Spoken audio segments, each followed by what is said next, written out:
Today I'm talking about the Steelman White Tire Marking Crayons. You will find a link to purchase this and other models at a discount in the description below the video. You can place your order right now. I wish I could show you the product on camera, but I'm working with a screencast instead. Still, it should give you a clear idea of what these crayons offer and where they fall short. The main point of these crayons is simple. They're meant to make clean, bright marks on tires, whether the surface is wet or dry. Did you know that the best discounts on Amazon last only a few hours?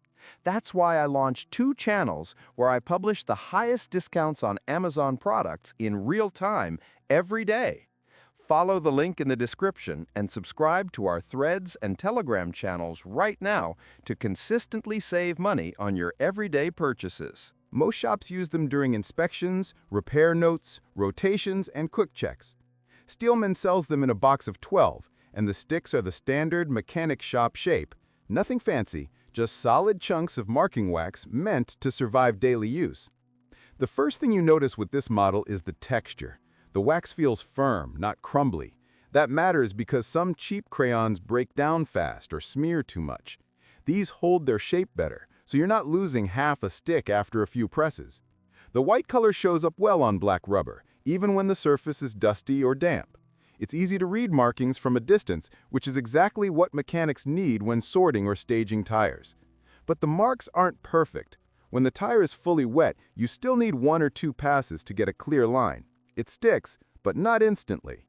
On dry rubber, though, the lines go on fast and stay solid. They don't flake off with minor handling, and they survive rotation through the shop pretty well. The wax isn't oily, so it doesn't smear onto your gloves as fast as some others do.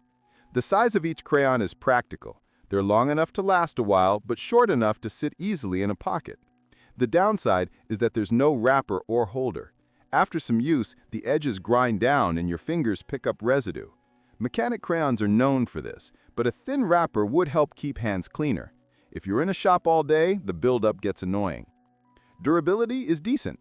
One stick usually lasts longer than cheaper alternatives. It doesn't melt in warm weather as quickly as soft marking waxes. Still, if you leave it in direct sun, it softens faster than you'd like. So keeping the box in a drawer or tool cart is better.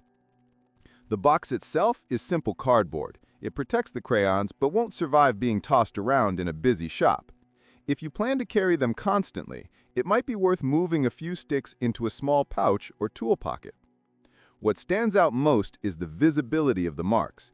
Even after handling the tire, rolling it, or stacking it, the line stays readable. It doesn't disappear with light rubbing. If you're using them for quick inspection notes or small arrows to track damage points, they work fine. The marks also clean off with a wipe if you use a bit of cleaner, though they won't vanish with plain water alone. One thing I think matters is consistency between sticks. Some brands have big quality swings from crayon to crayon.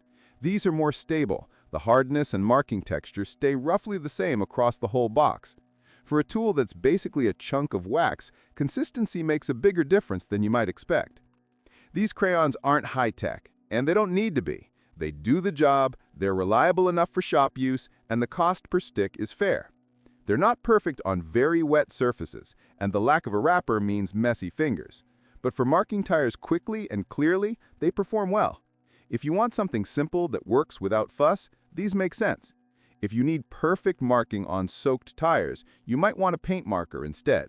But for normal, day-to-day shop work, they're solid.